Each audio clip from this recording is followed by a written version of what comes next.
Let's see, it's day 41 California time. 3,463.9 miles on the odometer. Leaving Wawona, going northbound on California something. In Yosemite National Park. This is September 16th? 17th. 17th? September 17th. Day like 12 or something like that. I've lost track. Too bad. We're on our way to Glacier Point. The plan was to spend the entire day in Yosemite, then leave via the east entrance and spend the evening in Lee Vining. Of course, Mono Lake is right there, and it was a planned stop. We ate at a mobile station on the recommendation of a waitress in Wawona. If the place is still there, I'd recommend it. Budweiser does say he's mango margarita, please. Huh? I'm not really here yet. Pale ale, please. Oh, yeah. Lee Vining is a small city on the edge of Mono Lake. Lee Vining is named for Leroy Vining, a guy in a group of prospectors who established a camp here in 1852. Well, at least we still remember his name. The hotel room I had a great view of the lake, until I found out it was 30 feet off a cliff. It didn't look very earthquake-proof, but I digress. Mono Lake covers about 70 square miles. It's at least 750,000 years old, possibly over 1 million years old, making it one of the oldest continuous existing lakes in North America. It's a basin, which means there's no water outlet. All the water that comes into the lake stays in the lake and eventually evaporates. When it does, the salts and other dissolved minerals concentrate. After thousands of years of this, the lake has become 2.5 times as salty and 80 times as alkaline as the Pacific Ocean. It makes for an odd ecosystem. We first went to a viewpoint on the west side of the lake where part of the path was extremely slippery from the slime. So you had to be careful. Of course, I fell anyway, but we won't talk about that. There are gulls all around the lake. 85% of California's California gulls start life here. So if you've been crapped on by a California gull, this is probably where it came from. That night we witnessed the harvest moon. It was a beautiful full moon hanging over the mountains.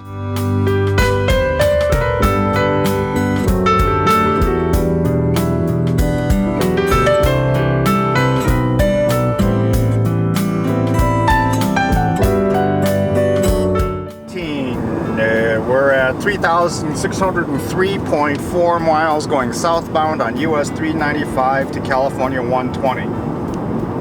It's day 13. It's September something. 18th. 18th? Yes. So it's September 18th, 2005. Something. Leaving Mono Lake, or leaving Lee Vining, going to Ely, Nevada. Snow in the mountains in the Sierra Nevadas. The next day, we were going to go visit the Navy Beach part of Mono Lake.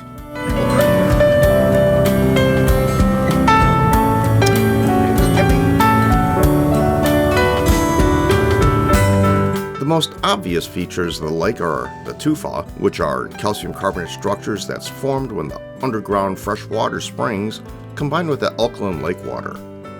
Some of these Tufa are 30 feet high and used to be underwater at one time. The other distinguishing feature of Mono Lake are the alkali flies. It's somehow disturbing to my psyche when the dark round parts in front of you as you walk by the shoreline. On the good side, they don't care about you. They just get out of your way.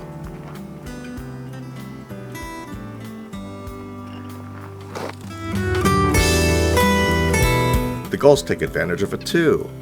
It's not hard to figure out how behavior like this arose.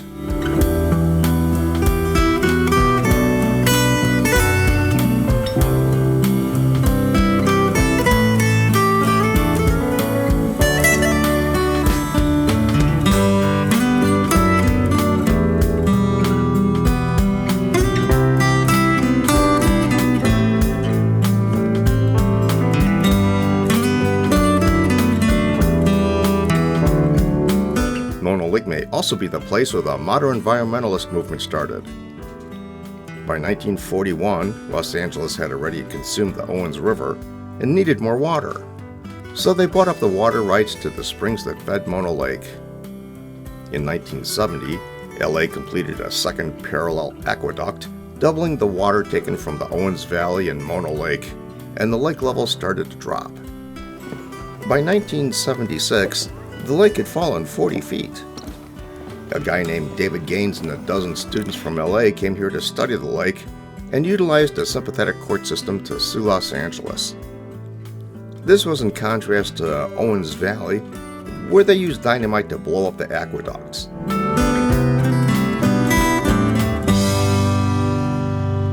And here we enter no man's land. This road is closed in winter. It is 9:19 a.m., 3,613.7 miles, just leaving Mono Lake, the South Tufa area, heading down 120, going eastbound through California to US 6 in Nevada. After leaving Mono Lake, we took California 120 toward Nevada, into the largest desert in the United States. California 120 is closed in the winter, and it's a shortcut between US 395 and US 6. It cuts about 50 miles off the roundabout trip through Bishop, and it winds its way around the terrain rather than through the terrain. Everyone should have a chance to drive a road like this. Twisties through the hills with portions of Arrow Straight Road. At one point in the pine trees, we noticed the pine cones. I picked up a couple, and I still have them.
Rocks through the valley, then we're going to break open into the desert now.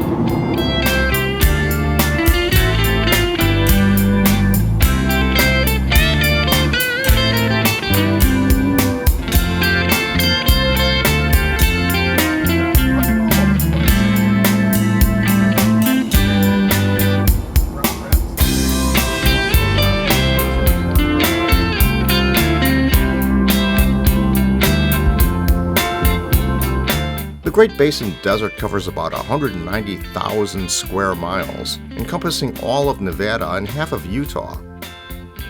I've been in patches of humulus areas before, but nothing as unpopulated as my trip through Nevada. It's the least populated area in the U.S. outside of Alaska. Subscribe if you haven't.